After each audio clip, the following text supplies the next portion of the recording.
council regular meeting Tuesday, May 17th at 7 o'clock. Roll call, please. Mayor Bennett, Here. Councilor Harris, Here. Councilor Stratus, Councilor Weathers, Here. Councilor Murray. Here. All present. Stand for the pledge.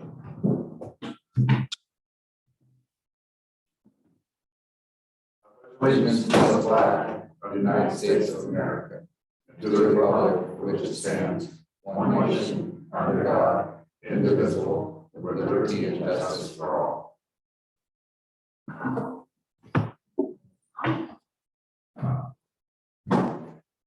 First off, approval of the agenda. Anybody see anything they want to change or anything like that?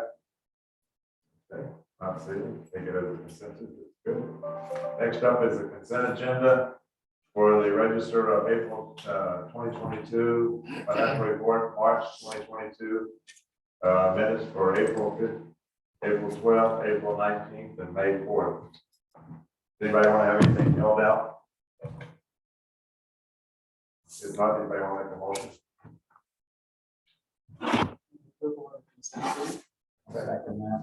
We have a motion by Marina and second by Tim to approve the consent agenda. All those in favor of approving the consent agenda, signify by saying aye.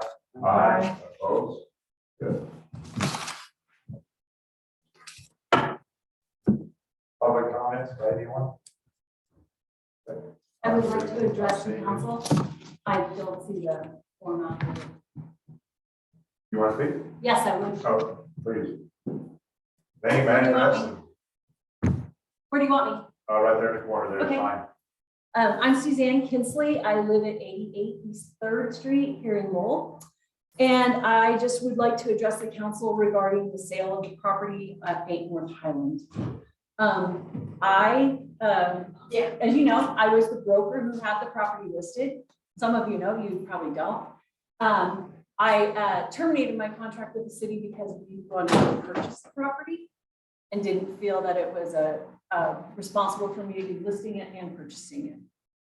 Submitted an offer the day of the deadline for the property to find that the property had already been sold. I'm let that go because Greg is, they're fabulous and they deserve the property just as much as I do. I'm bringing this to your attention because as a public entity and a public body, I feel it is so important to be transparent with the public.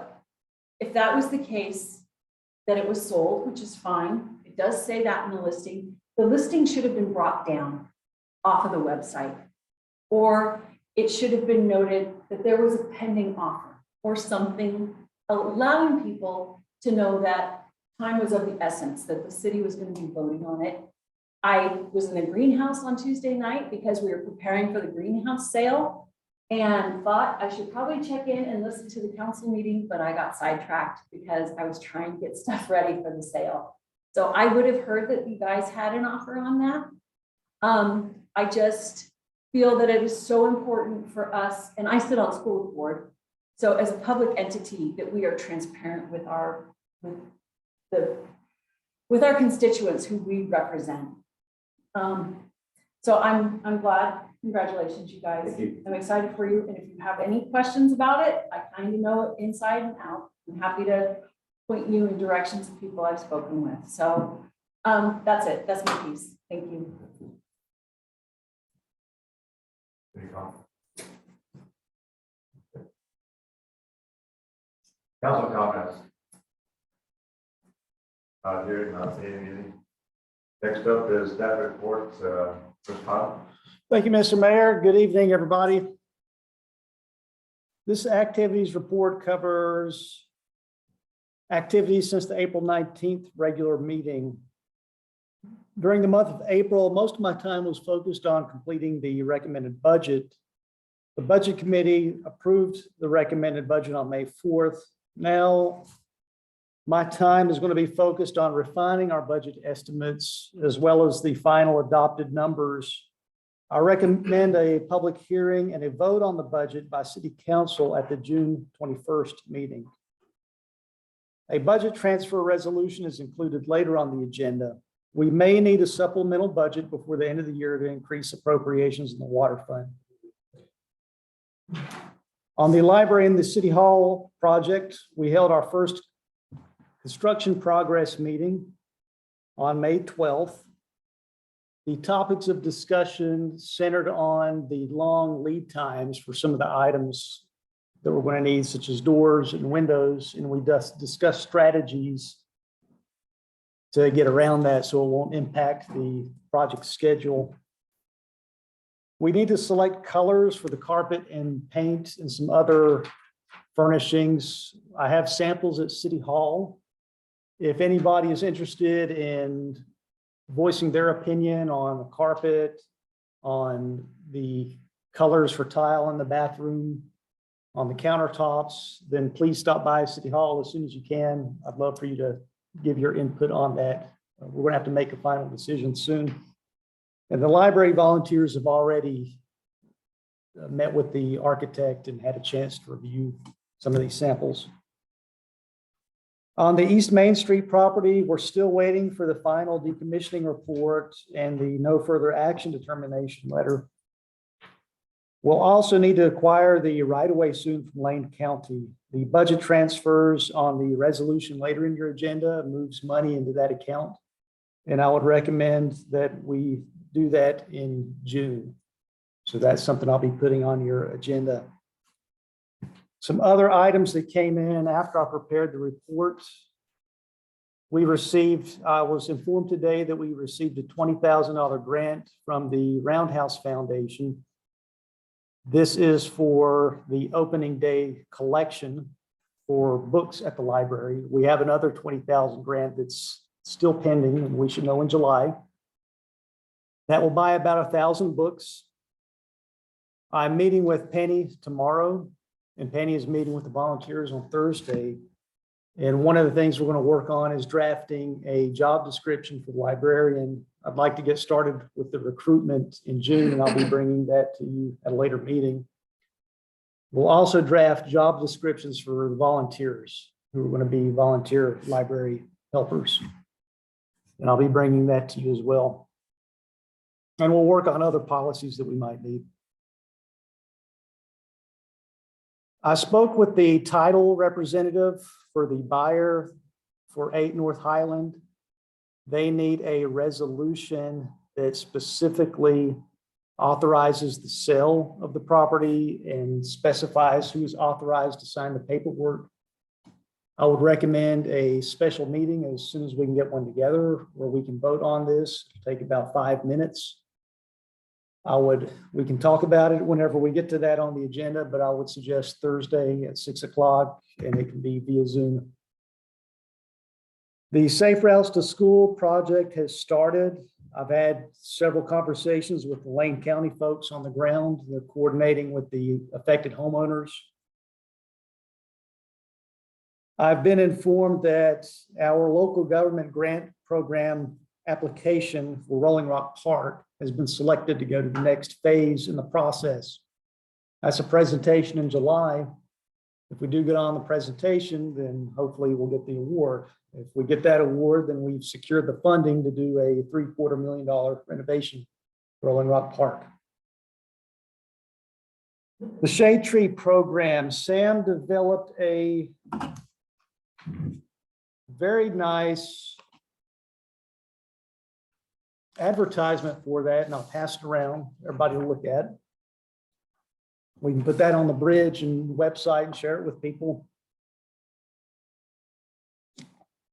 And I believe that is it. What questions do you have for me? Did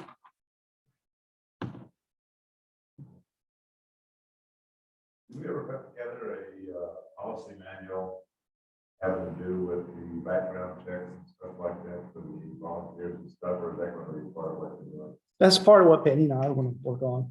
I started looking into that today. I thought Penny had some kind of draft one.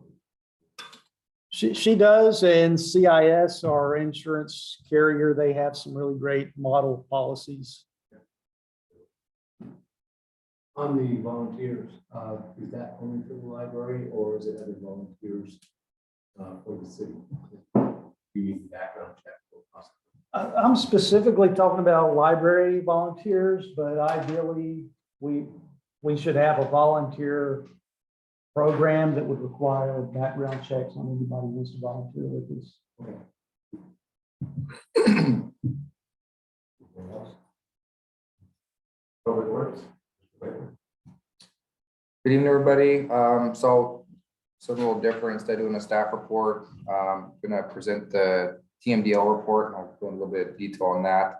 Most of you have seen this in the past, but some of you is gonna be the first time you've seen this. The TMDL implication is a total maximum daily load, and this specifically refers to stormwater, groundwater, and stuff that enters into Dexter Reservoir.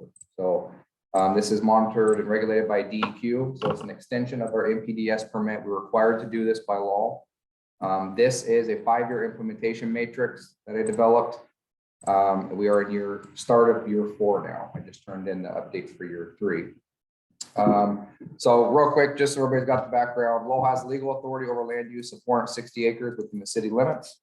There are 3 drainages within the city that run approximately 1.75 miles through the length of the city and drain to Dexter Lake.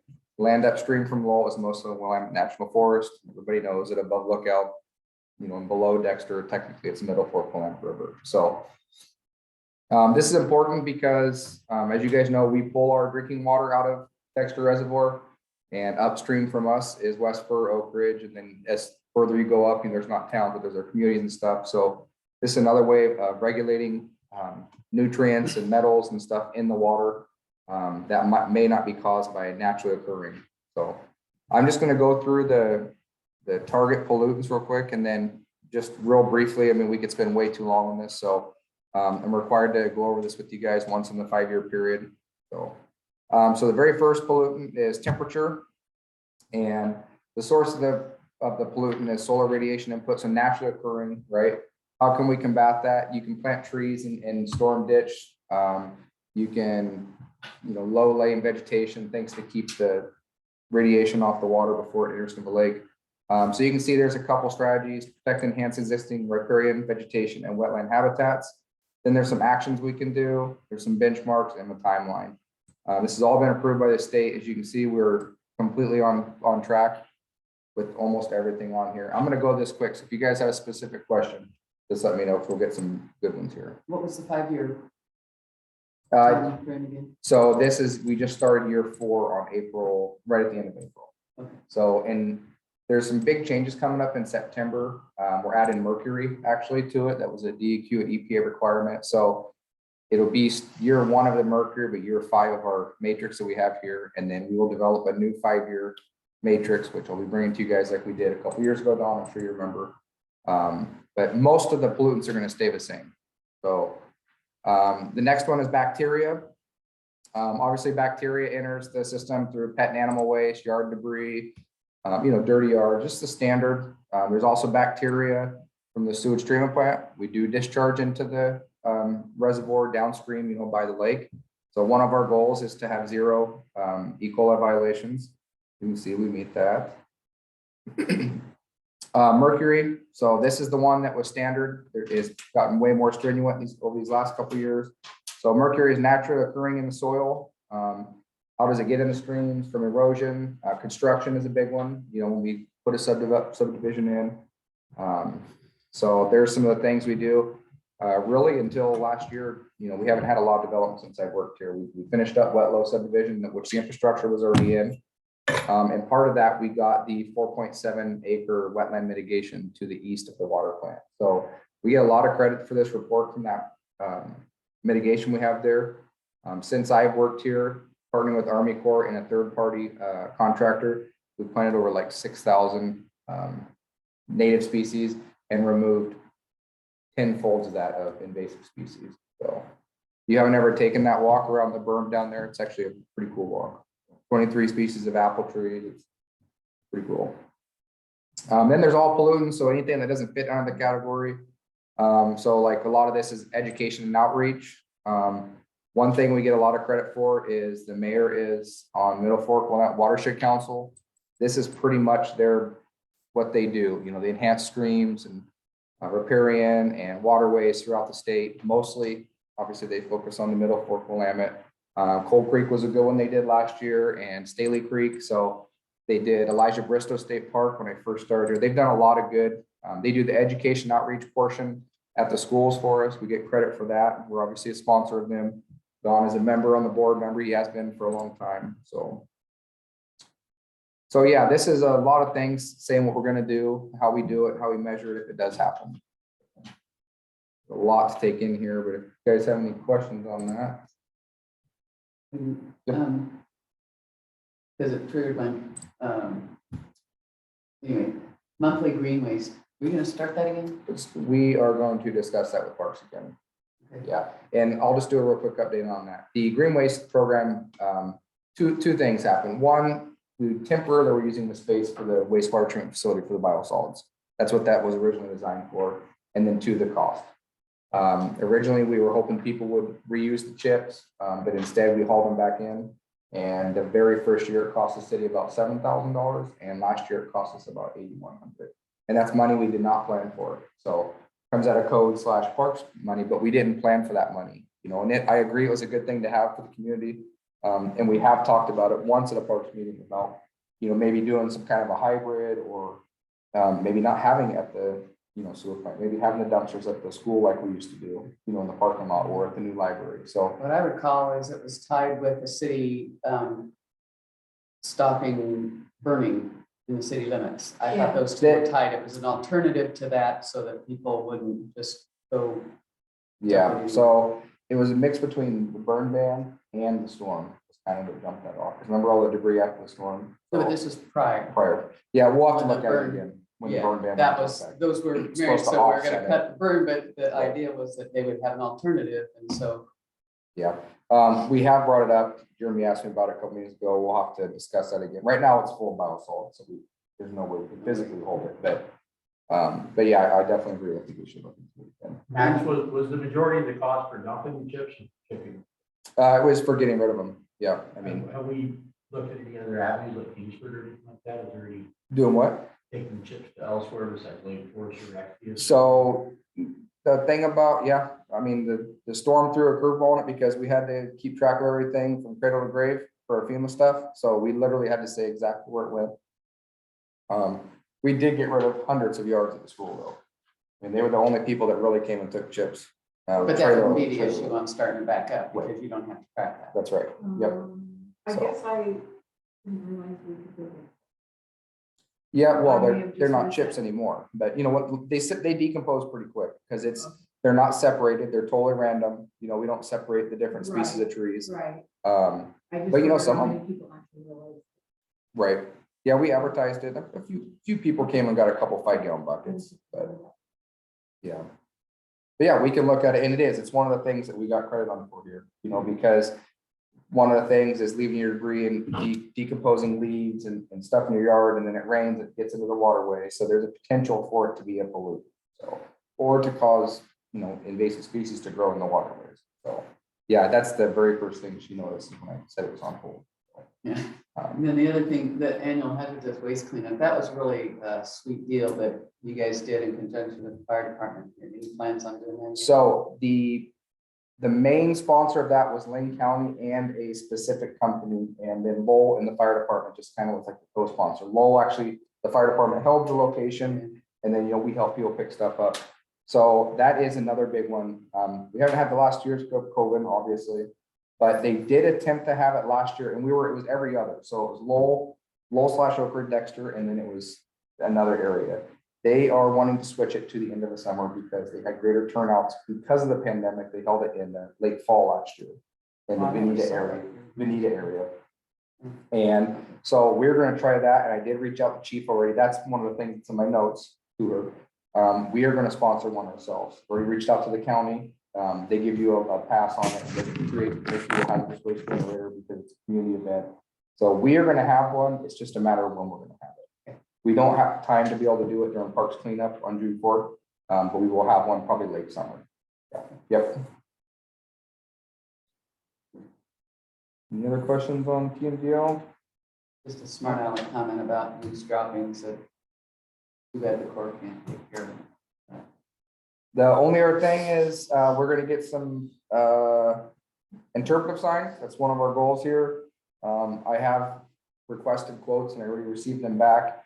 When we get closer to the design phase of those, I had a couple ideas, one about reaching out to school, maybe making it a community event with the kids, and then obviously bringing it to council. They're anywhere between $800 and $1,500 a piece. I'd like to put 3 of them in. They're very similar to what's in Rolling Rock Park, only a little bit more modern. Okay, that's all I have. Moving on, next is the patrol log. This report. What is Easter egg event The Grange Easter egg. on the 16th of December? That was probably supposed to be April. Okay. That's what was confusing. I get what Easter egg event is, but The money was earlier. some police term. Instead of Santa Claus. No, it's Santa handing out Easter eggs. Yeah. We found one today with There's a 45 great cents in idea it. too. Yeah. Yeah, just those. Yeah, 'cause I knew. Mhm. Next up is old business. Public hearing on the sale of 8 North Highland Lane to Brent Napkin for $60,000. Mr. Powers? Thank you, Mr. Mayor. The city put the property up for sale, 8 North Highland, on April 4th, 2022. On April 28th, 2022, the city received an offer from Gregory Hampton to buy 8 North Highland Lane as is for $60,000. At its May 4th, 2022 special meeting, the city council voted to propose selling the property to Gregory Hampton for the offered amount of $60,000. Prior to completing the sale, a public hearing is required. Assuming any testimony that you might hear tonight does not change the direction that you decided to go on May 4th, no further action would be necessary. However, I would like to, if the council decides to continue with the sale, agree to a special meeting, like I mentioned earlier, to approve a resolution to name for the title company who's authorized to sign the documents and complete the transaction. With that, the regular session is at 7:20. Public hearing open at 7:20. Oregon statutes require the council to hold public hearings on matters where the public can comment. Oregon laws, land laws, land use laws require cities to hold public hearings on certain types of land use decisions. Public hearings are dedicated to items of open consideration and heard in a regular meeting for which public input is desired. The public may be allowed to make presentations to the council and given every reasonable opportunity to be heard concerning this sale of 8 Highland Lane to Gregory Hampton for $60,000. You've done it before, so I don't think there's anything else to add to.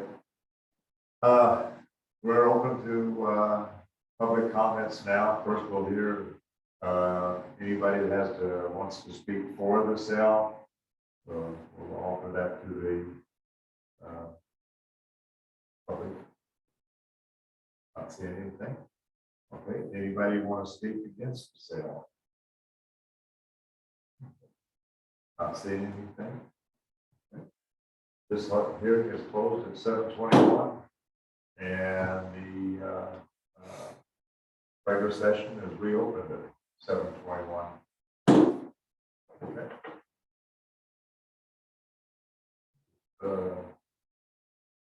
Anybody have anything they want to say or council at this point, or just go ahead to, like say, the Thursday meeting at 6? Yes, please. Just a matter of process, because I don't get this. So should we have had the public hearing before the council voted to accept the sale?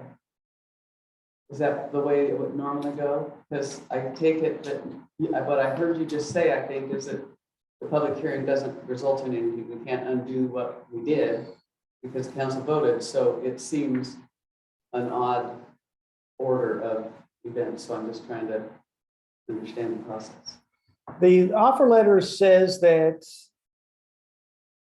the property would close after the city completes any contingencies to sell. This is a contingency to sell. If there were compelling testimony to convince the council to go otherwise, I don't believe we can complete that contingency to sell and therefore go forward with the property. Okay, so there is, I mean, this is. That's what I heard Kirby say was, is that if any testimony doesn't change our decision. Not that any testimony can't change our decision. Okay, okay, I misheard that. Am I correct in that, Mr. Carter? Yes, yes. Anything else on page 83, page 1? Mr. Mayor, to clarify before moving on is, will we be able to obtain a quorum on Thursday, May 19th for a special meeting at 6 o'clock via Zoom? Okay. Okay.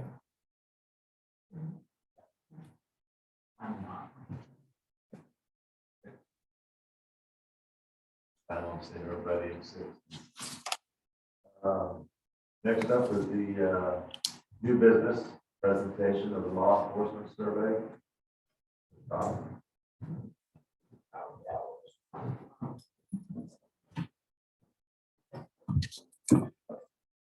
Okay.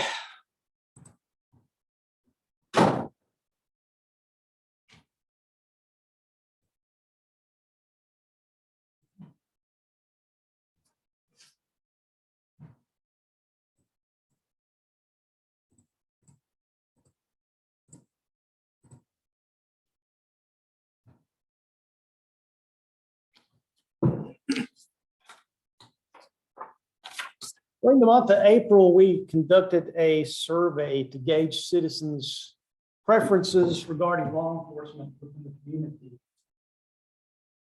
This is following up on the conversation that we've been having since around January on if there's an interest in expanding law enforcement services within the community.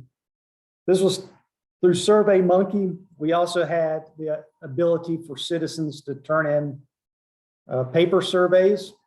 We've received 82 responses. And I'm going to present a summary tonight. Some takeaways from the responses are that 54, almost 55% support expanding services beyond what we currently have. That's either hiring one officer, two officers, or keeping a private security company. The top concerns include burglaries, thefts,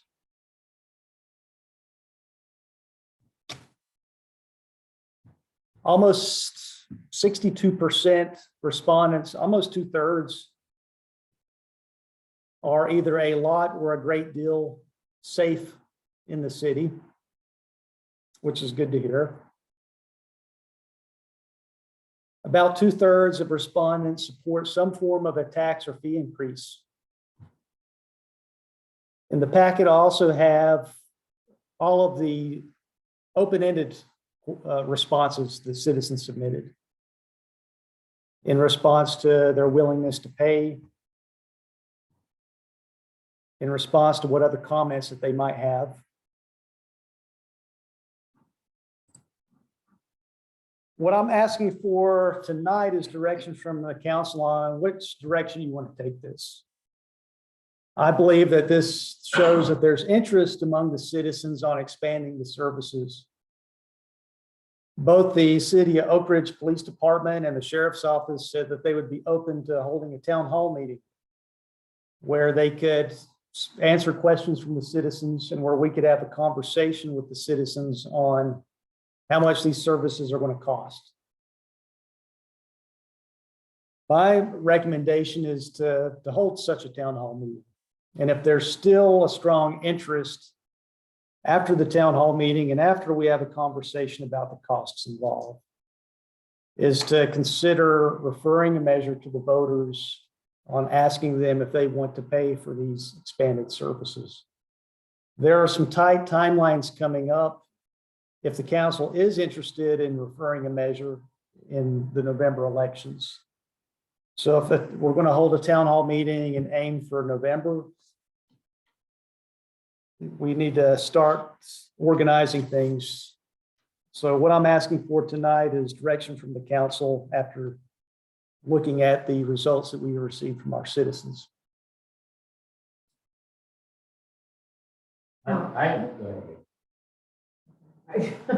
I was just gonna say, that's probably a really good idea. I read through the comments and pretty interesting comments. But it also told me that there's people out there that don't have a clue what's happening. They don't realize that there's been a lot going on. So in my mind, the town hall might help educate the community more why we're doing this and give them more information. So I guess in my mind, that would be the next thing to do, because I think we need a little more direction to be a little more solid that, you know, we really got the support.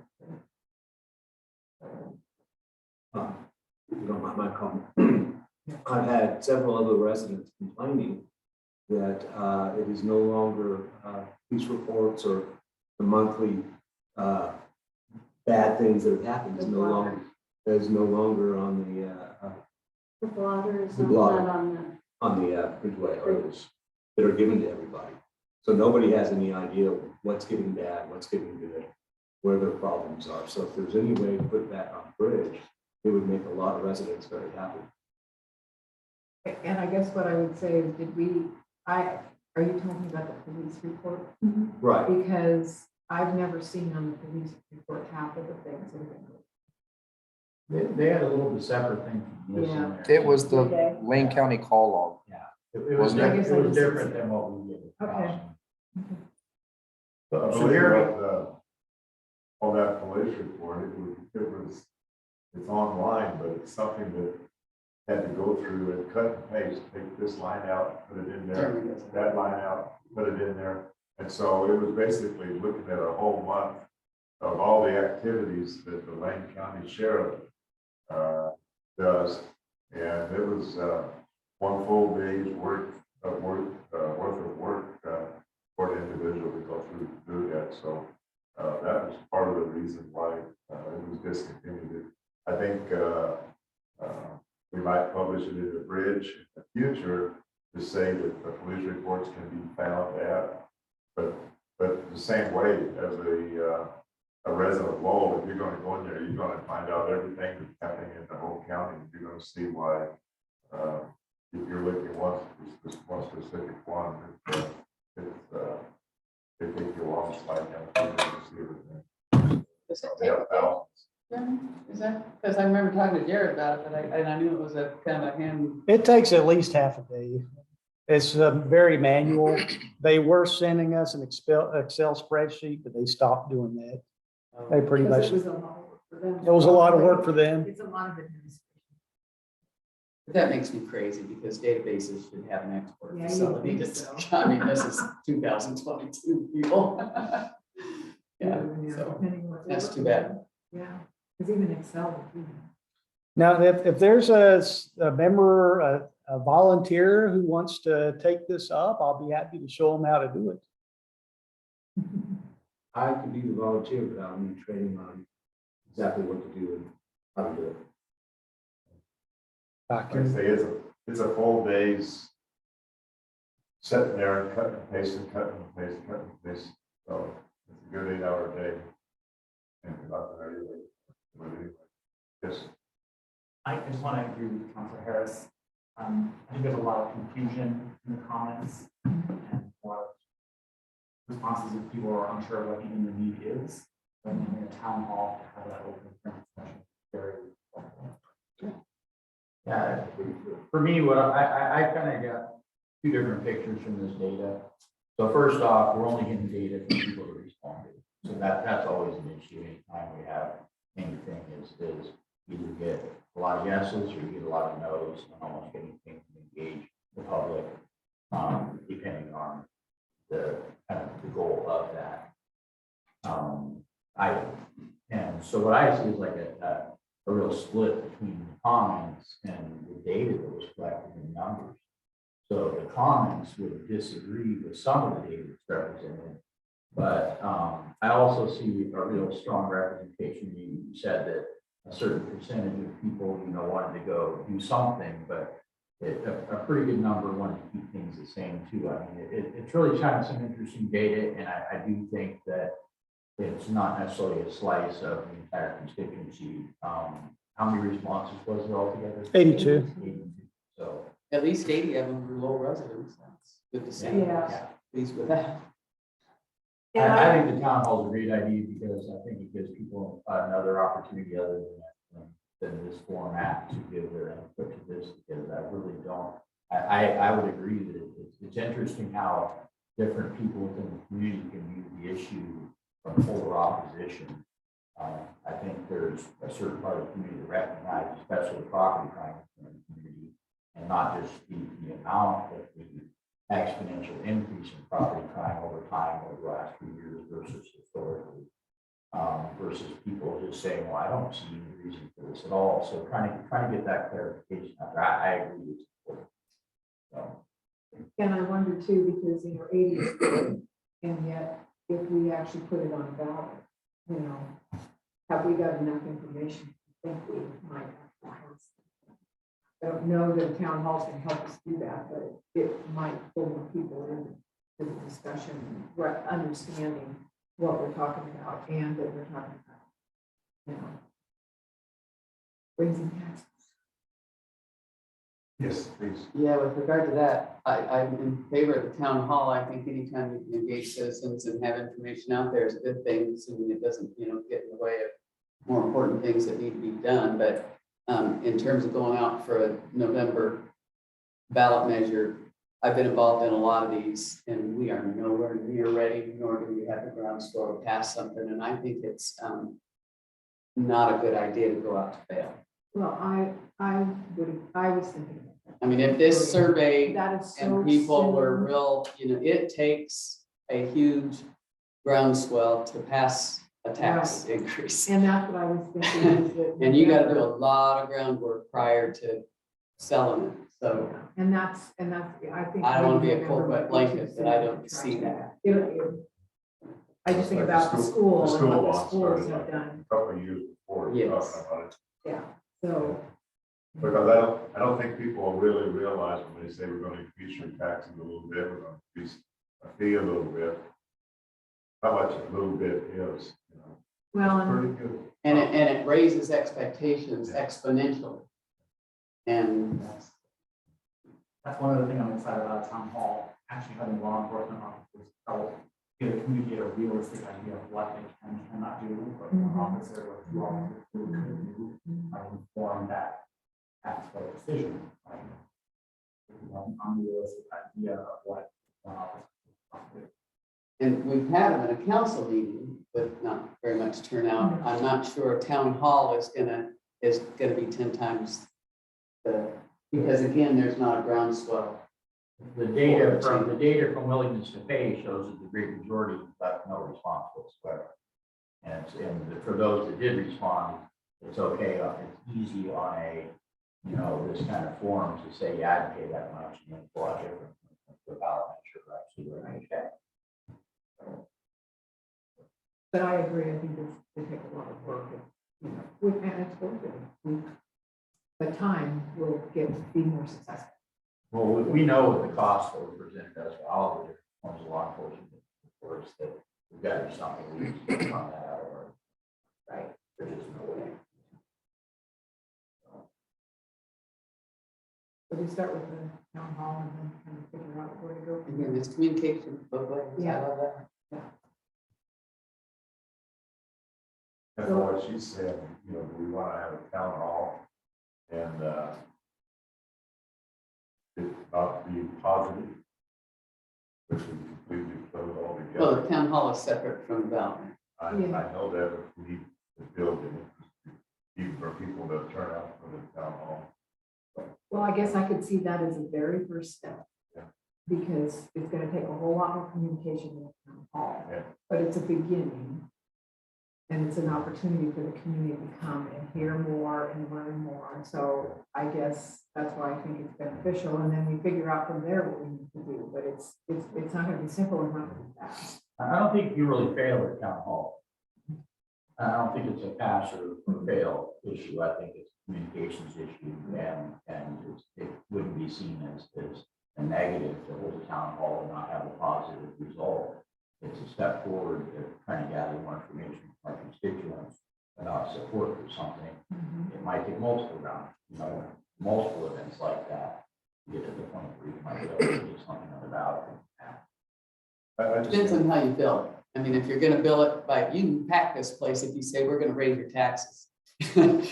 We've done a few miscues at the school and we packed the gym by billing it differently than what it should have been. And so it was years ago, but I think that's what you're saying. I mean, if we want to say, come give us feedback on a potential bond measure that's going to increase your taxes, that's probably the negative result you're going to get. If you really are just trying to educate the public, explain things, and then get their feedback, those are two separate motivations. And I agree with that. I think like you said, the educating part, we put the bridge, something like that, to build it up, to let know what's coming, the reason for it, things like that. Then we have the town hall, and I like this town hall idea for people to understand better. Because when you get ready to take something to the people, then you need to go where they are. You don't make them come in here. You go to the Grange meeting, you go to the school board meeting, you go to the library, you go to the quilting group, you go to where the voters are. You don't make them come in. You're only going to get the people that agree with you. That are convincing. That's a good point. You guys already went down that road. Well, the last time the school did it, they did an excellent job. That was the reason that one. But it's one to look at and understand what it takes to do it. And I might add that, part of it, as you mentioned, it starts years in advance. We've got an opportunity to make some good community relations with this project we have. I would suggest we focus on that and do that well. If we shoot ourselves in the foot with this project, you can kiss any trust away for a while. So you think that we should focus on the library and? I just mean, we need to make sure that Jeremy and staff Right. have enough focus to do that well, so that we don't. Well, that was my next question to Jeremy is, what makes sense? Okay, we want to do a town hall, but does that mean it's tomorrow or, after the first of the year? I mean, that might be. If we're pretty confident, we're not going to try and put something on the ballot in November, which I agree with Marina. That's going to be too rushed and we won't be able to build it up well enough to be successful and then just fun wheels and Jeremy's time. So we won't do that either. But anyway, Jeremy, you can give us timing for that won't impact you in terms of the project. Don't worry about me. Y'all tell me what you want to do and I'll make it happen. I think part of it is he's trying to, don't want to put words in your mouth, but we've started this process. You kind of need to bring it to something, whether it's, we don't see the groundswell of the people to go forward with the bond measure, or we're going to continue to watch it or whatever. But I from your initial comments, I got the feeling that you kind of just want to tidy it up. I mean, it's. Well, this has been a topic that's been going on for many, many years. And I've been leading us down this road to try to achieve some resolution, whether it's one way or the other. That question hasn't been answered. But I was getting that feeling that just kind of decide whether we're gonna, whether we have enough support or information or whatever to move forward, or if we don't and we're on a watch and wait kind of thing. Yeah, so that, I'm hoping to get an answer from you tonight on is, do you need more information before deciding? Does this give you a good foundation on which to provide direction? I'm really looking for direction tonight. I guess I feel like it was really good to do this and we did get, but I still feel like with all the comments, we have more work to do on communicating and understanding. That's not because this failed. I don't mean that. I just think those comments, especially kind of were all over the place, and it told me there was a lot of people out there that they didn't even know why we were doing this. And at the same time, we have people coming at us all the time. We need more, police. Right. And so that's why we're here. That's why we're doing what we're doing, because we're trying to respond to that. But somehow we have to figure out how to communicate more with the public. But Greg does will be helpful, but I guess I think at least having a town hall and seeing how that goes, and then doesn't mean we have to move something immediately after that. We can postpone it until it makes more sense or whatever we conclude after that. So I think we missed the mark on something on this here, and that is we asked people how much they'd be willing to pay. We got just a gigantic amount of responses. Why didn't we provide them with the information of how much it would cost for the different options? Basically, we gave 2 to 3 options up above of either keep things the same, hire a private security company, hire 1 full-time officer, hire 2 full-time officers. So that's pretty much 3 funding options. Why didn't we give them the information about, on a per capita basis, what that would cost instead of just having them throw numbers at us? I didn't see the value of throwing numbers at us. See what I mean? Yeah, the survey question, it did have the total cost for each service option. Where I was coming from with that is I didn't want to kind of skew people's responses that they give. The questions were already too detailed and too long for a survey for the service options. And I was hoping with an open-ended response, what we would get from that is kind of a general idea from people rather than, if I put on there, it's going to cost you $1,500 per year, $1,000, then everybody's going to say, they want to put no to it. But we have to be real, and the numbers are out there. We've got information from Oak Ridge, we've got information from the Lane County Sheriff. I think now that I'm thinking of it, another difficulty was if you're talking about property taxes, everybody has a different valued home.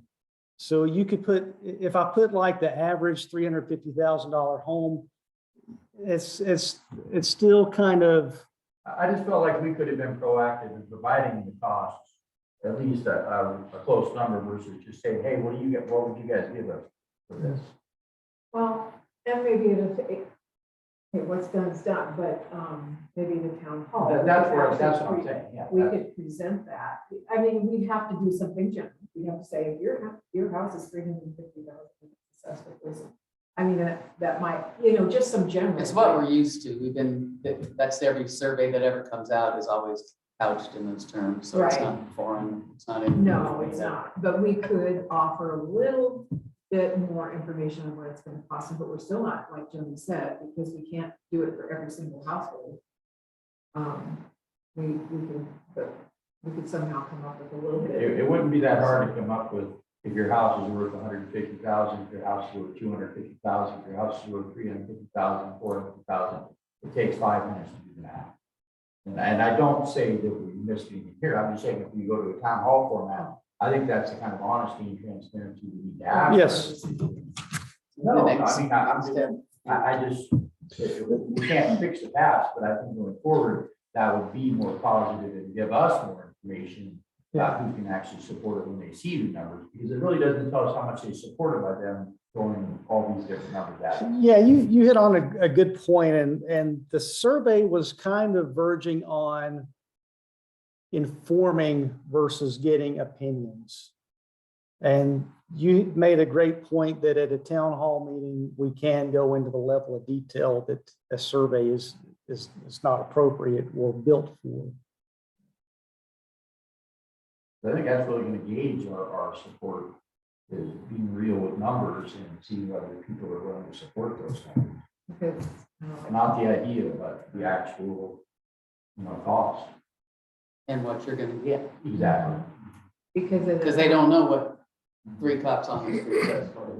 I was a little shocked by the numbers we got back you mean on the survey or from? from the service provider. Yeah, it's a lot. Oh, I mean, yeah. I wasn't surprised. You've got all kinds of overhead.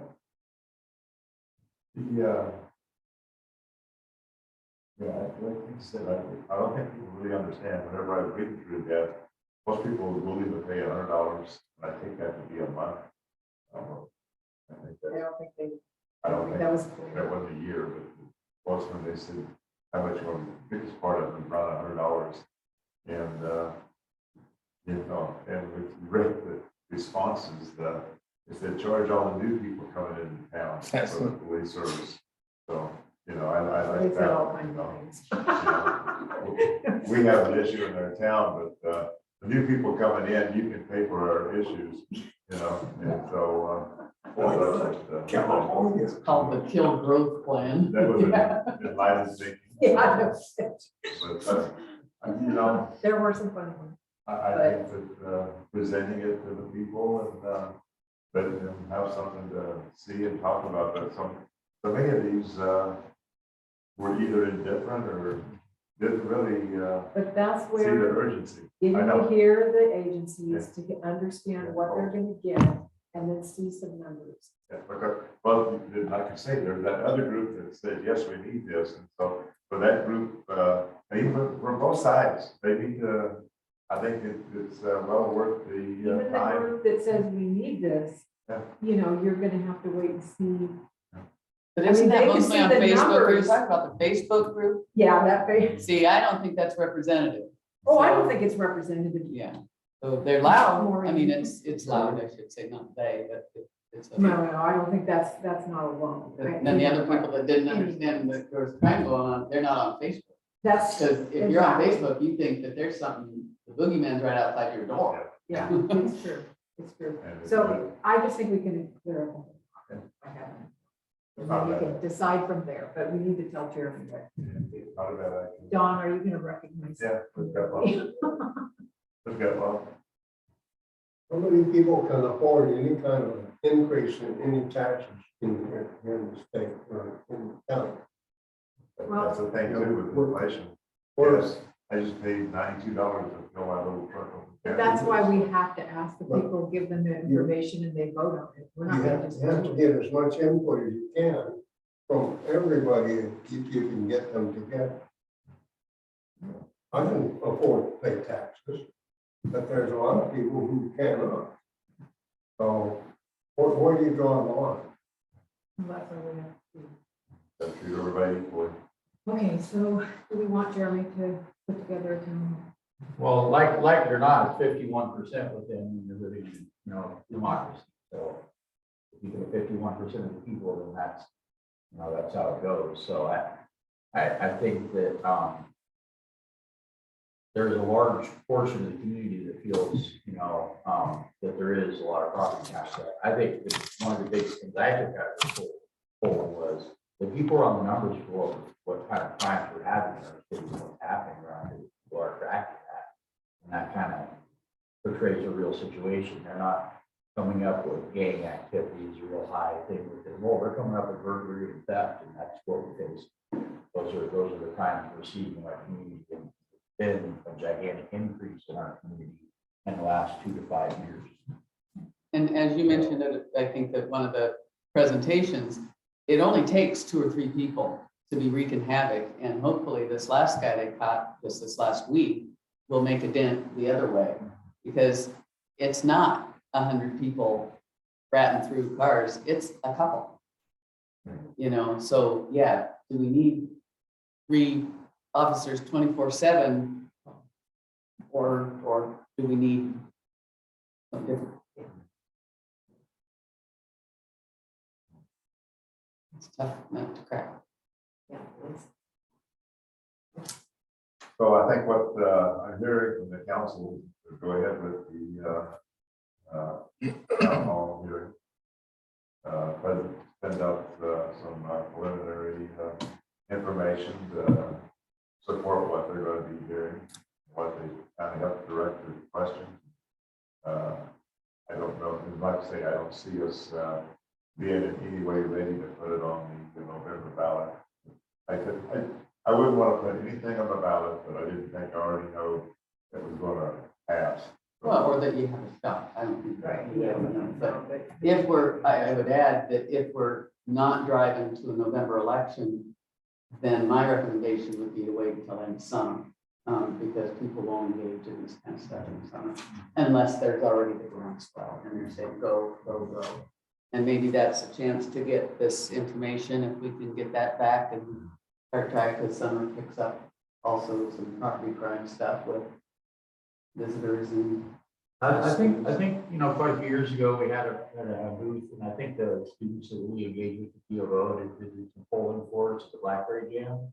Regarding that, I think it was the downtown master plan and some park stuff. I think that the Blackberry Jam is another opportunity to engage the community with information and to get input from them. That draws people into where they're not happy. They're at the event, taking a few minutes. It's a lot different than sending somebody a piece of mail or something online. I think that in-person environment offers a chance to get some data that you can't get any other way. We bring the meeting to them versus asking them to come to the meeting. I think we should do both. Just make sure they're low residents. Yep. So you classify, you can take input. I think having a little awning at the Blackberry Jam and, you know, collecting some data or interfacing with them with information might be beneficial. Hey, I know, do it at the police dog. You know, That's a good idea. they always get a good crowd and people that are interested in big communities. So that'd be a good spot. And I'd suggest having some treats. For you or the dogs? Art. Depends on what you're saying. So, Mr. Mayor, if I may, what I'm hearing is the council would like to do a little bit more groundwork before any potential referrals to the voters, which rules out anything for November. With that being the case, there's not an urgent time frame to set up a town hall, but there is an interest in doing a town hall perhaps in a few months' time. Is that fair? I think so. Plus, I'm not so sure that if you go to those agencies and say, you know, we'd like to have you come out and talk, but we're not going to put it to the voters anytime soon.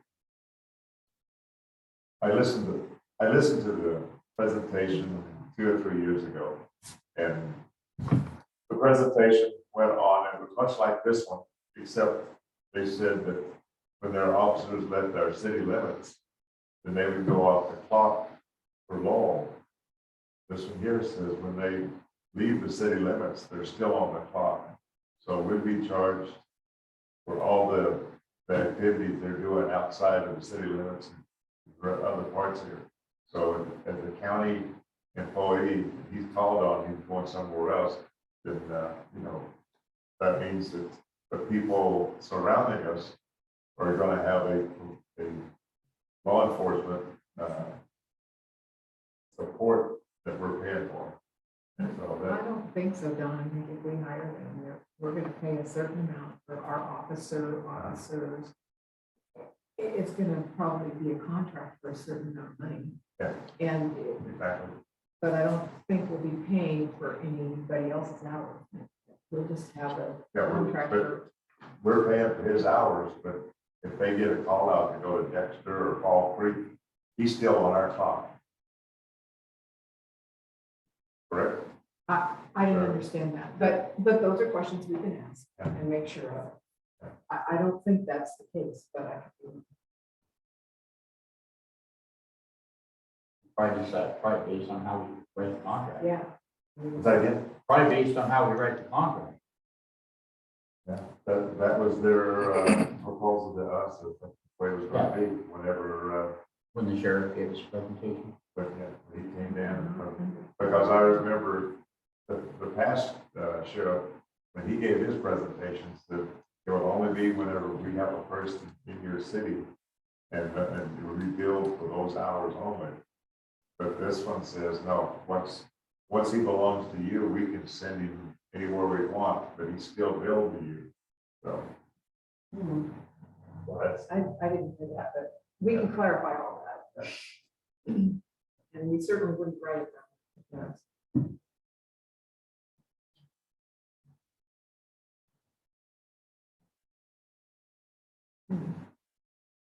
anything else?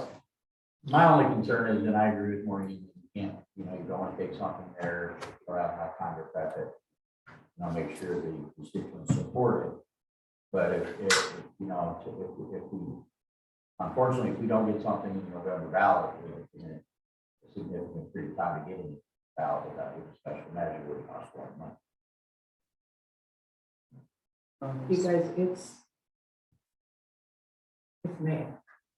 I just don't see that we're gonna do any kind of a good job. I mean, we don't have enough time. I'm not disagreeing with that, I'm just saying. But yes, we are 2 more years definitely, out, you're looking out. 2.5 years from now, before we do anything, if we don't do anything in November. Unless we do a special ballot measure, and that costs a lot of money to put a special ballot measure on. But what I'm saying is even if you're gonna go 2 years out, you're gonna be busy. If you wanna make it pass. So it's not just waiting. Well, I think including that in the messaging, so that the folks that are supportive of it, Sign them up. so that they don't But feel that, because anybody that's in support of this already is gonna feel around in the past. Anybody that's not in support of it is doesn't really matter. But if you wait 2.5 years, those people are quickly gonna become, agitated that we're not moving faster with their desire. that's a matter of success and failure. I'm hoping we see our property crime go down some, but if we have another, next 2.5 years is anything like the last 2.5, 3 years. It's a lot of time between now and then, that's a lot of, There's upset not decisions. enough any reason next year, right? I was trying to think, if there are any district or other elections in odd years. Usually have something in the spring. It just strikes me, there's something. Two and 4 years, and otherwise it's a special measure. Well, yeah, but if there's other things out there. Ours would still be special, where there's not a regular cycle that's happening. Anybody else is getting into those odd years is paying the extra money, you know, as a special ballot for themselves. And we can't just tag along with that. Could be wrong.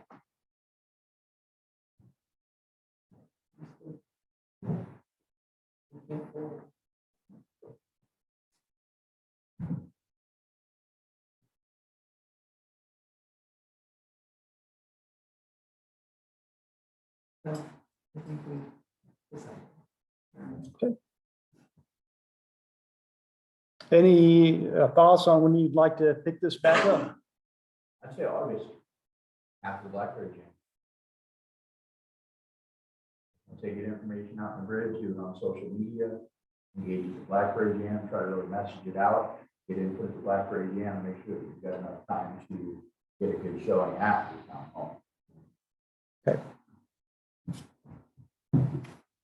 And like Tim said, the cost and how do they want to pay for it? Do they want it for property tax? With the 500 homes or whatever year, everybody pays 1,500 for their whole fee.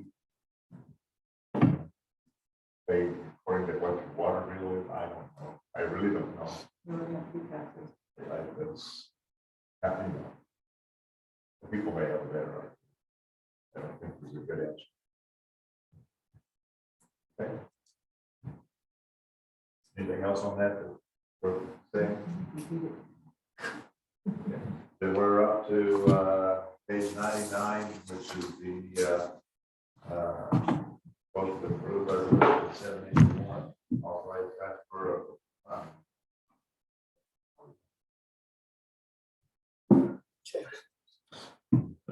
All right. I'm asking for council approval tonight of some line item transfers. These are transferring savings from certain accounts to other accounts to make sure that we don't go over budget in departments or categories of spending. I'll give a brief summary of what I'm proposing. In the general fund under community services, this would transfer amounts to engineering services, other contract services, land use development costs. This is for land use applications that we process throughout the year. Those accounts are for the city engineering, the city legal, and the planning services to process land use applications. The building and services account includes selling costs for 295 East Main Street that were unanticipated to us at the time the budget was adopted. That includes the right-of-way acquisition, as well as the environmental studies and underground storage tank decommissioning. Also in the general fund, there are transfers to the municipal court. We've been busier with municipal court than we have in past years. In fact, the activity has been unusually high. And the costs are directly correlated with the number of cases that we process. I'm proposing to transfer savings from the Parks Department for what we budgeted for the Rolling Rock Park project. We're not going to do that project this budget year, so that department will have savings to transfer to the other general fund departments. For the water funds, there's a transfer between revenues accounts. That is related to the ARPA funding that we received. We're going to classify the ARPA funding in a capital grants account.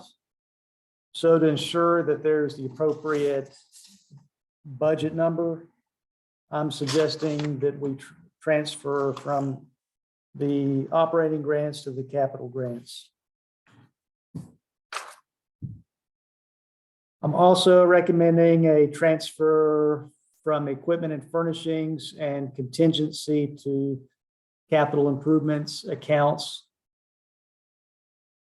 to cover the costs of water system improvements for water meters. That way, the capital category does not exceed budgeted amounts.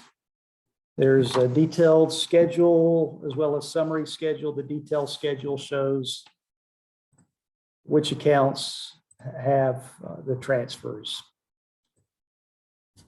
What questions can I answer for you?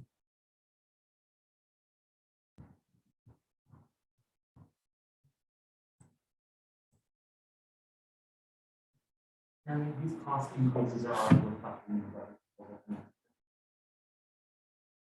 In the estimates, in the estimate column, yes. There are some differences, and that's why I have to revise some numbers to get to the adopted number. For instance, the right-of-way acquisition, I put that in next year's budget, but this resolution would actually transfer those monies into this year. So I'll need to clean some things up for the adopted budget. But for most of the other things, like the engineering services, those are reflected in the end of year estimates in the recommended budget. And so I think you mentioned it, but none of these triggers the supplemental budget that's required for appropriations. Expenses, they don't trigger the percentage increase from, I don't know what the city rules are anymore. No, if we were, I'll give you an example, like with the contingency transfer, where is that? You said you might need one for water fund, but I was wondering about the other. They don't trigger that. No, the only, it doesn't, and I researched the law on this. Okay, I figured you must have, But Had to ask. if we had a category, say, a capital, and that category didn't have a budget, and now we're going to give it a budget, that would require a That's supplemental. automatic. But with this, the overall appropriations are staying the same. We're not increasing the net appropriations, so that doesn't Because require. in schools by line, by whatever they call it, it's by category, it's not overall, but it's required for districts. Schools. It's 5% of a particular line. I assume municipal is the same way, but it's not. To my knowledge, no, there must be different laws governing school That budgets. doesn't surprise me. Yeah, and same with fire department, you know, that everybody's got their different things. But I just- Sure. I think along that, 5% of the total of that whole packet, like the general fund, if that changes more than 5 individually, I think you have. It's not that way in the school. It's not- Is it that way? Because your memberships are huge, it takes a lot to move the 5% different. We give authority to 3%. Schools that have to regulate. Yeah. Yeah. A little bit different case for sure. Right.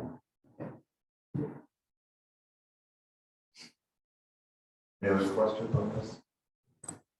We have a motion? Make a motion to approve resolution 781, resolution authorizing appropriations in the fund. Okay, we have a motion in a second. Further discussion? Question? All those in favor of motion 781, a resolution authorizing transfer of appropriations within funds, signify by saying aye. Aye. Opposed? Are we done in June sometime? We'll show the June record for the end of the year. Yes. Easy on that.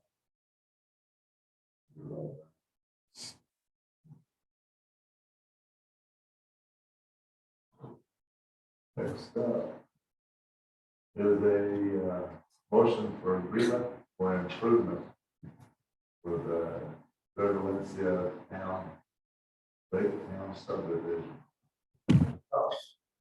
This is our standard agreement for improvements that we require of developers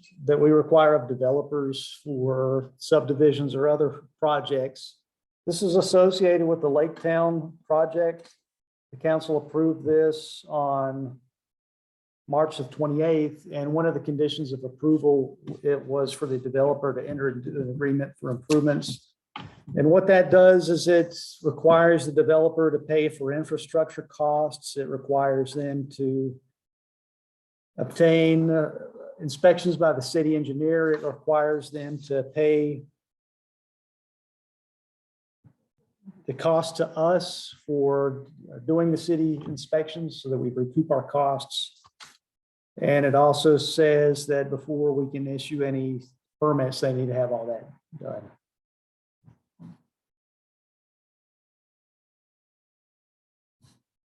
This is the development we've seen, the planning commission that they're on. It came to us about a month or so ago. Any questions for Mr. Palmer? Do we have a motion? Make a motion to approve the agreement for improvements with Greg Valencia, the Lake Town subdivision is authorizing herself. Good. Yeah, we have a second.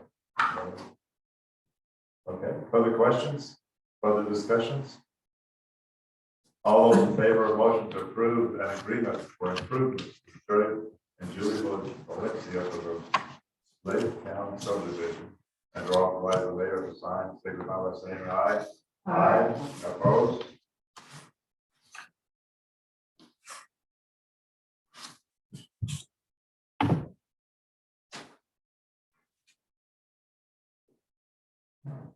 Review quotes for the Paul Fisher shade tree next up. Probably want to introduce that. Would you like to take this away, Max? Sure, yeah. As you guys all know, the Parks Committee presented you guys with the shade tree program that you guys approved. This is just wrapping up the final price per tree, which was to be established. They've already started some flyers and we're wanting to get this program running. We solicited 4 quotes originally. We reached out to get updated quotes because of inflation and cost. This was all started early last year. Only 2 of the vendors responded. One responded they will not be providing a quote, and the other one did not meet the deadline. So you have Grand Landscape and Design here.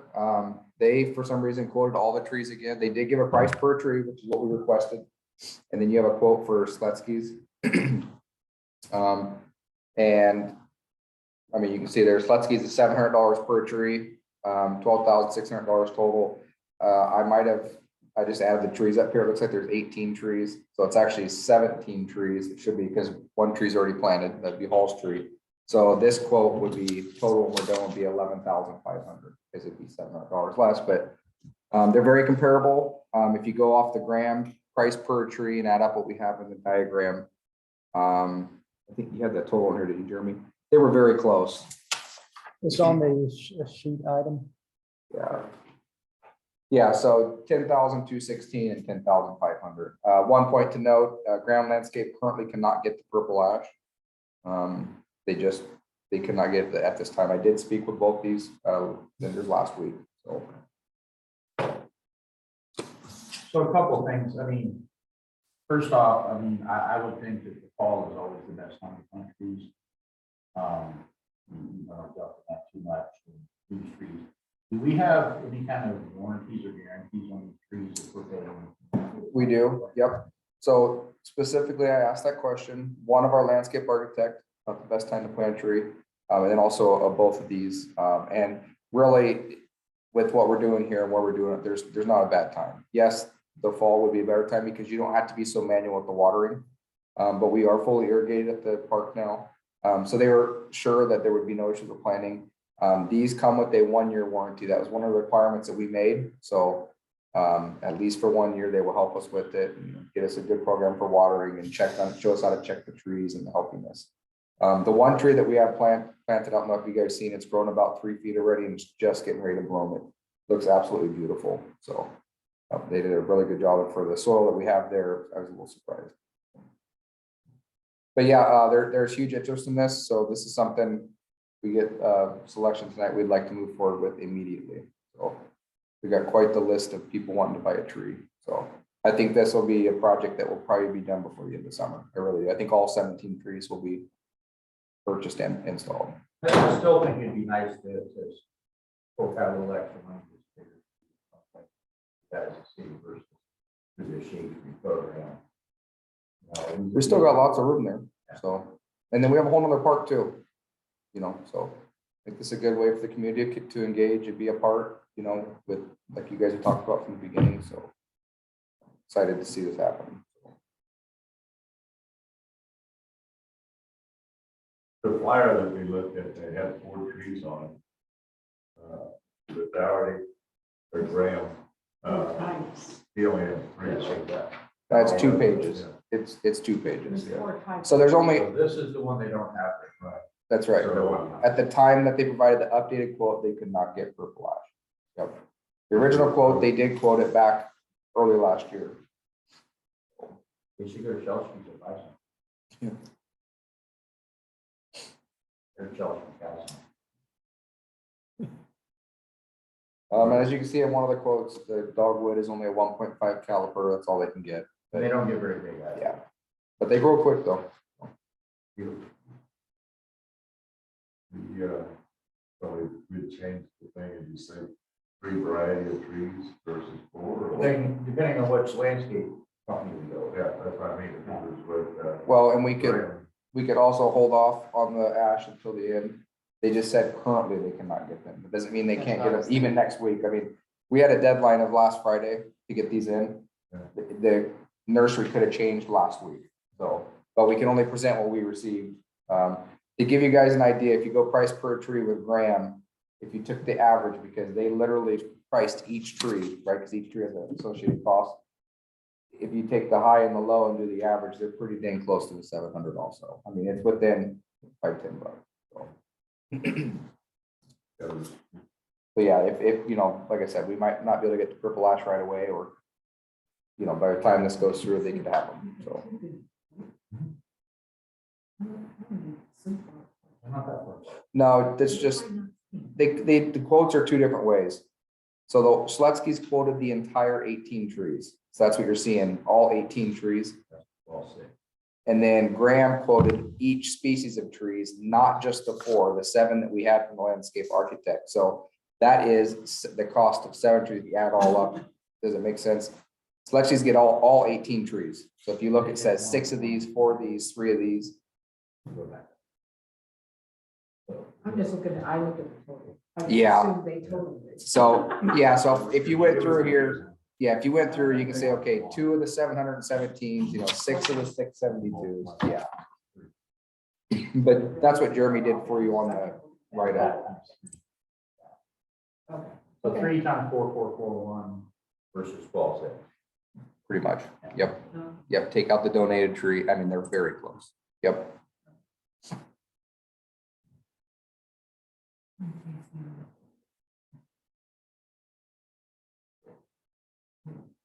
Any further questions on that? I mean, how do you decide? Mhm. They're pretty much the same. Who have you worked with in the past? Personally, the city has worked with Graham.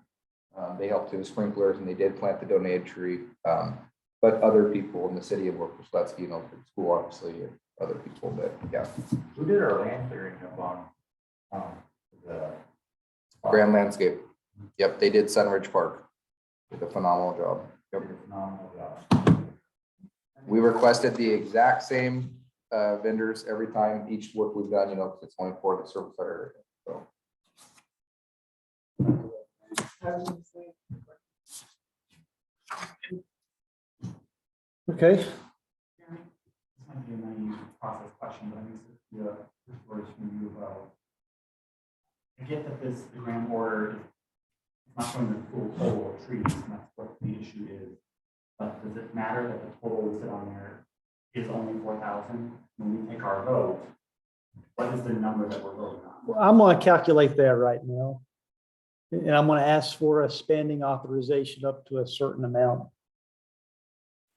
So let's just do some math here. And remember too, that this is gonna be paid for by donations.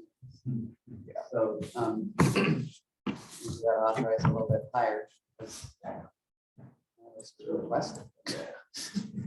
Yeah, Schletzky's is $700 per tree. So what trees do we have, Max? We have, but Tim, you got them there. I got their scientific names. We got the autumn blaze, Yep, autumn blaze. purple ash, dogwood. What was the last one? Desert ash. Desert ash. Okay, quantity,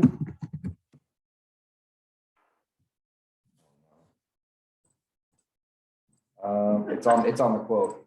He called me. Okay, so we have, On blaze two, for the tree plan, yeah, oh, set total trees or each one of those? for each Okay, category. so the autumn blaze, there's 2 autumn blaze, because one's already planted. 6, I'm guessing those are dogwood. that's dogwood. Dogwood. 6 dogwood, 3 autumn purple, or I guess purple ash, 3 purple ash, and 7 desert gold. 7 desert ash. one I'm of the sorry, autumn yeah. blazes is already planted, so Yeah, so Hall's donated trees already planted. No, we need to go, let's go with what we need to buy. I was Yep. gonna say, so that means only one autumn blaze because we've already paid for the. No, it would be 3 total. That's what they quoted, but we only need 2. Oh, that's not. Yep. How many autumn blaze do we 2. need? Okay. So what does that add up to? 17? 18, 18. is that right? It should be 17. Yeah. Well, we'll just have to compare apples to apples. Yeah. Because it's supposed to be 17 with Halls, but So 7 golden desert ash, yep, 3 autumn purple, 6 of the dogwood, and then 2 acres, so it's only 1 each for them. Gail's actually right. Here, I have the park map. Okay, yeah.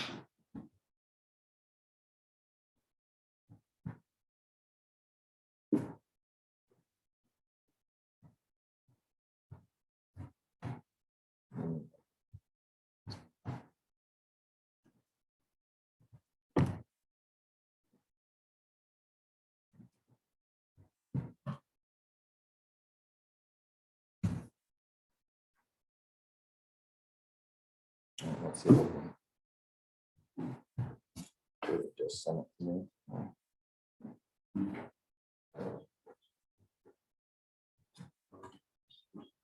How many trees we talking about altogether? 17. Yep. Plus all. Maybe it says drop on the dog. Thank you, Tom. Here we go, tree park. Okay. So autumn boys, 1, 2, 3. Nope, that one's pink. Yeah, see this. I know. Tricky. 1, 2, 3 minus hall should be 2. So 2 autumn boys. Whatever this other one is, what is this? No, desert ash. 1, 2, 3. 1, 2, 3, 4, 5, 6, 7. Seven ash. all right. Yep. Dogwood, 1, 2, 3, 4, 5.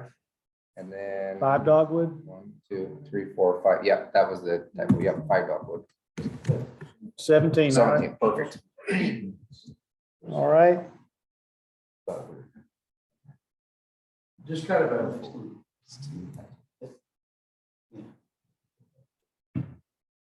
That's. how come the species listed on grams is not the same species? It- I mean, there's some that are the same, but there's some that aren't. So they literally quoted off of the landscapers. So remember the map, the original map we had? So this is right from the landscape architect, and he has for each one of these, this or this. And I try to explain it to him, but you know, you can only explain so much. So they quoted all 7 types of trees that are on here. Yeah, so they have each of the 4 trees that we selected, Plus some others. plus the other 3 that are on the plan. Yeah, We need a line item per cost for the ones that are for species. yeah. Okay. Okay, and I'm not finding the desert ash. Okay, so the desert ash is, let me see. The that is cost The in Nissa gram. wildfire or the Fraxius exfoliator. Nissa sylvatica, Yeah. I told you how bad it is. and they're out of purple ash. They're out of purple ash. Yeah, they did not quote the purple ash this All time. right, They I'll quoted just last put time. the highest number here. Yeah.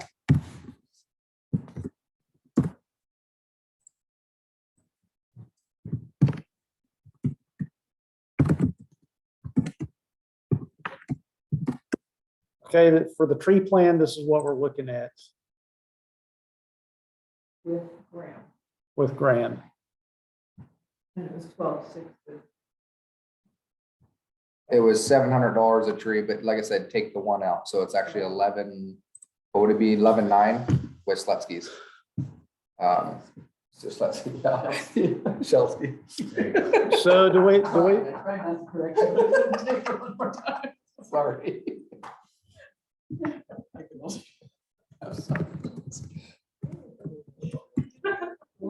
so did I hear we want to add more trees to this? Got 2 more dogwoods. So we're looking at a project cost of about 14,000. And that's with Graham. So we settled on Graham.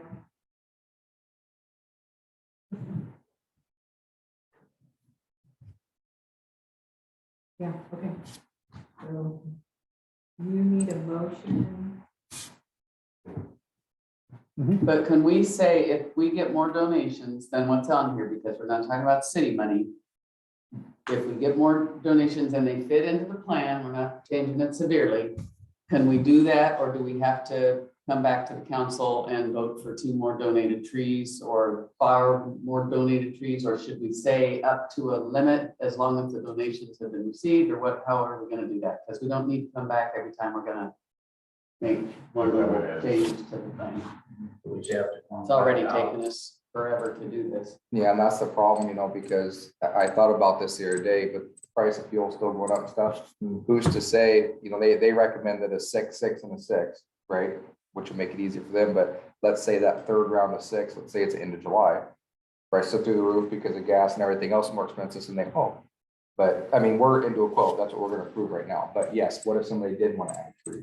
You know, the parks committee is like, oh, it fits in our plan good, but that tree's $850 then, or something, you know? Yeah. So, yeah. I just, this is kind of beneath our pay grade to come back to the council every Right. time we're gonna Right. dig a So do hole. we just raise the? What's your amount suggestion? I would say approve the estimate or estimated cost for the current tree count, but make room for future increases, future donations of other trees up to an amount not to exceed. That's what I was thinking, up to what, but I'm wondering what Jeremy's comfortable with doing on your side. Are they gonna buy in batches that would be over $5,000 worth of trees? If they're gonna, you know, follow on purchases? Are they gonna be buying individual trees that's? They'll be billing us in the batch. All the people that presented quotes asked if they could bill in batches. Yeah, I don't wanna drive out here Yeah. to weed and plant. Yeah, so they would send us a bill, yeah, so if we did 6, you pick the cheapest tree, and it'd be 4,200 or something, but yeah. But still, We're talking about adding. he's writing a check over 5,000, we wanna make sure that he's covered that, he's, what we're saying he can do. But it's So- donations, so the donations are gonna be mostly received before. What's the maximum trees that we think we could fit in Paul Fisher Park? Under this program this year. Yes. I don't think we have enough information to know that right now. 24, I thought, some of the drawings, We got 19 right here.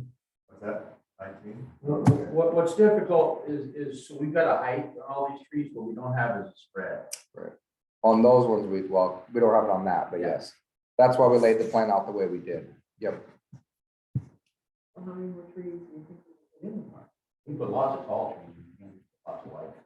Well, they're gonna put some, at one time, the original thing had one down Moss, in the field of other trees, and then up 3rd Street over there, more around the perimeter versus the. I would really like to save the space around the playground and bring before the council a proposal of the city, which is one large Paul Fisher Park that we plant close to the playground. I think it's really silly to put our eggs in a basket of a tree that's not going to get shaded those kids for 20 years. I'd rather spend $5,000 on a tree that will get them shaded by.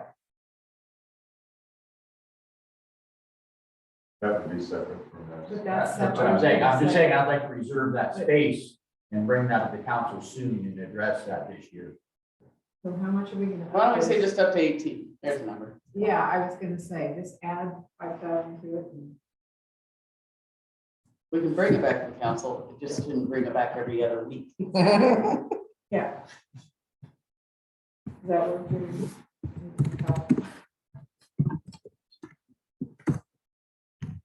So something along the lines of, I'd like to make a motion to approve, tree plantings by Graham Landscaping based on per tree estimates up to amount not to exceed $18,000. 18, we might make it 19,000, something along those lines. I think that'll do the trick. I was gonna go 20. Well, I was too, but I thought maybe that was easy. Would that work as a motion? Make it 20. Yes. 19,001, Bob. Oh, no. We're going with 19. My motion is 19. Second. Other discussion? All those in favor of the motion to go with Graham Landscaping for purchases not to exceed $19,000. Signify by saying aye. Aye. Opposed? I agree. Ayes, carried. Okay. 115, we have here, motion to approve intergovernmental agreement with Lane Council of Governments for Technology for the new building. Mr. Cobb. This is an agreement with the Lane Council of Governments for them to do all our IT and phones system stuff that we need to have done at the new facility. This was included in the project budget that I presented to you. They'll order the stuff, they'll install it, they'll troubleshoot it. There's also $5,000 for ongoing maintenance. And I did put the 5,000 ongoing maintenance into the recommended budget. Jeremy, didn't you? I mean, this is kind of our plan. Right? We're just bringing- I think it was something. I had mentioned this in previous meetings and in the recommended budget. Yes. And Jeremy, on page 120, the line to the left, there's no associated with that. Are we still going with that? I had that up to make sure it actually works without that line item having a cost and does, so that's committed to make sure it's intentional or if that makes it possible. Check out what else. Yeah.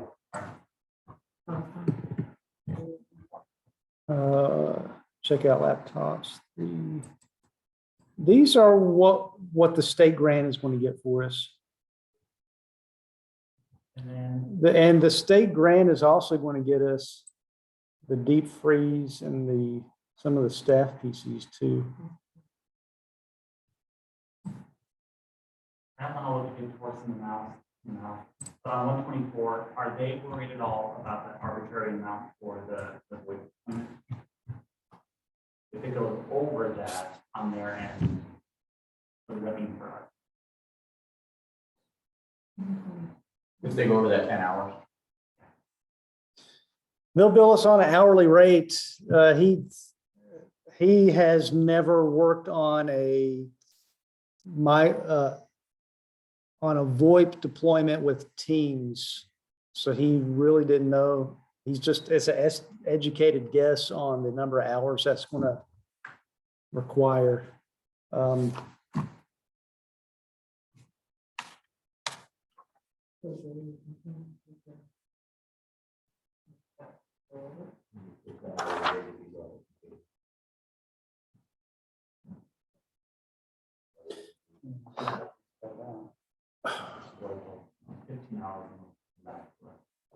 Yeah.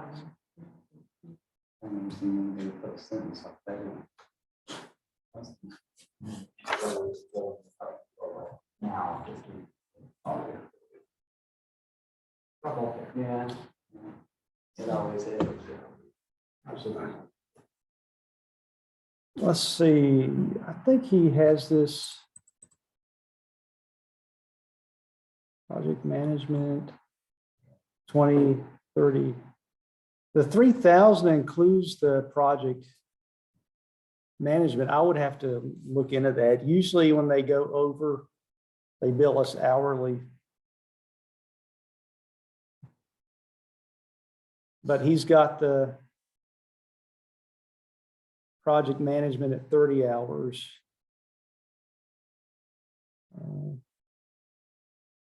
So that includes this.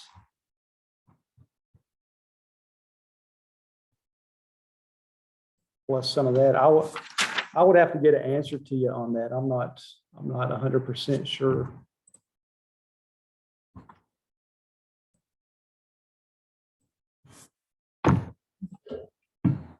But my guess is they would bill us for anything over the 10 hours. Based on your experience, do you think this is too low? I mean, it just, seeing a line like that, the number is, I mean, the best guess is understandable, it just raises a concern. So I don't know, I don't want to hesitate and not approve this. I can say that we are significantly struggling at Lowell to get hardware. So our lead time is now months, 6 months for some devices. But I do think we should move on this as soon as possible. Okay. So Jeremy, if it was, I mean, at what point would it be a problem if we got a bill extra? Do we have the ability to manage that? And of course, we have no idea how much that could go up. It says additional direct support for specific technology service activities may be performed by LCOG staff as requested in writing by LCOG at actualized rates given the table below. So they'd have to ask for something over that at these hourly rates. That's in the verbiage. That's We'd have to ask, but it's not. Yeah. but that's normal. Yeah. I mean, these things aren't known. That's what they do now. When they work for us, they request me to authorize it. Yeah, that you're authorizing what's gonna happen if it goes over, that you don't know what it's gonna be until you get there.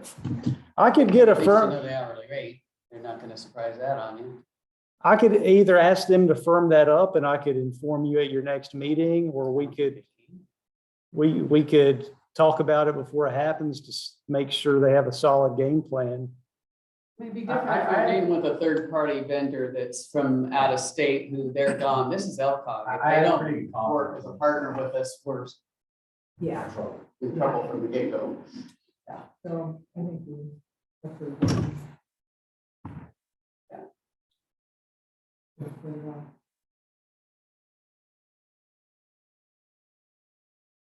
Very good. So I'll make a motion to approve an intergovernmental agreement with the Lowell County of Governments for technology services project management, deployment, and acquisition of information service hardware, and to authorize the city administration. We have a motion. All right. Further discussion, questions? All those in favor of motion to approve an intergovernmental agreement with the Lane Council of Governments for Technology Services Project Management and Development and the acquisition of information service hardware, and to authorize the city administrator to sign, signify by saying aye. Aye. Opposed? The construction is being done by Bridgeway. Are they going to be interacting with them to say, you know, cable over here, cable over there, or is that already in the plan? We have a separate cable subcontractor who will be working with Bridgeway. But yes, LCOG will be coordinating with the contractor, and they're actually LCOG is going to come meet with me on Thursday and the architect prior to our construction progress meeting, and we'll be coordinating with one another. I mean, there's nothing worse looking than, you know, a piece of raceway on the surface of a wall. Could have been inside the wall. You know, actually get that hurt.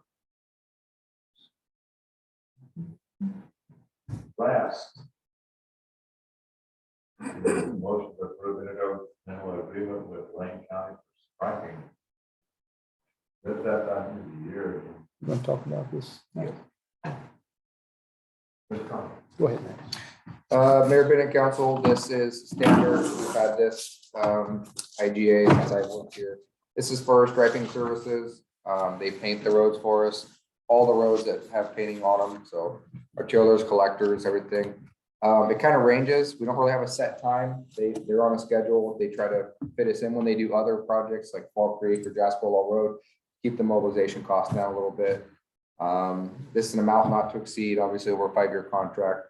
Last time they were here was January, and then the time before that they were here in February, and they were not here in 2020, and they were here in 2019. So 2019 was a little bit bigger. They did a lot of striping. And then the last one was like $1,000, and then the other one was 400. So we can get it done more upon request, but this is just the standard. They just kind of fit us in when they can. So it's on their schedule list, not. Unless we specifically request it, yeah. Yep. I would anticipate them doing some striping when they finish the safe routes to school, sidewalks. When they restripe Main, North Shore, Ludlow, I would guess they're probably gonna do some of the smaller collector streets, so.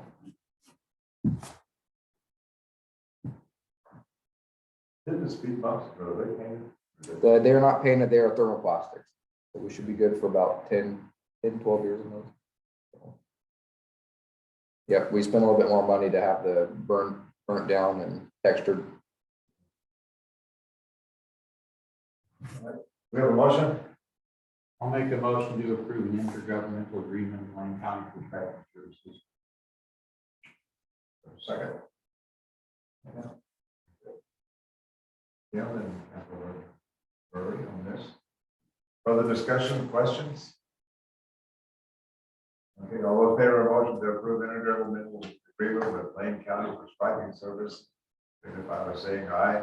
Aye. Opposed? Don't hear any. Other business, do we have any other business? Other comments? Public comment? Yes, Question on name and address. Greg Hampton. On the gate, any plans on repairing the gate for the bridge? We'll only discuss that after, you can talk to him after the meeting's over with.